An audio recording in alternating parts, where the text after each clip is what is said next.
జ్యోతి ఇవాళ అయ్యప్ప భక్తులకు మకర జ్యోతి దర్శన భాగ్యం కలగనుంది. జ్యోతి దర్శనం కేరళలోని అయ్యప్ప మందిరానికి వేలాదిగా భక్తులు తరలి వెళ్లారు. శబరి కొండలు అయ్యప్ప నామస్మరణతో మారుమోగిపోతున్నాయి. సాయంత్రం 6:39 నుంచి 7 గంటల మధ్య ఈ జ్యోతి దర్శనం ఉంటుందని, ఇందుకోసం ప్రత్యేకంగా కొన్ని క్యూ పాయింట్లను కూడా ఏర్పాటు చేశామని తెలిపింది. ఆలయం బోర్డు ఈ సందర్భంగా స్వాములకు ఎలాంటి ఇబ్బందులు తలెత్తకుండా ప్రత్యేక ఏర్పాట్లు చేసినట్టు వెల్లడించింది. ప్రతి ఏటా మకర సంక్రాంతి రోజున శబరిమలలో మకర జ్యోతి దర్శనం ఇస్తుంది.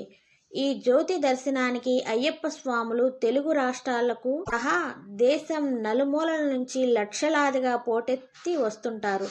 మకర జ్యోతిని దర్శించుకుంటే తమకు మోక్షం లభిస్తుందని విశ్వసిస్తారు అయ్యప్ప స్వాములు. దీంతోనే మాలాధారణలతో వెళ్లిన స్వాములు మకర జ్యోతిని దర్శించుకునేంత వరకు ఎదురు చూస్తారు. ఇక ఈసారి మకర జ్యోతిని ప్రత్యక్షంగా దర్శించుకునేందుకు 50,000 మంది భక్తులకు మాత్రమే అనుమతి ఉంటుందని ట్రావెన్కోర్ బోర్డు ప్రకటించింది. కానీ 4 నుంచి 5 లక్షల మంది వరకు మకర జ్యోతిని ప్రత్యక్షంగా వీక్షించేందుకు అవకాశం ఉండొచ్చని పలువురు అంచనా వేస్తున్నారు.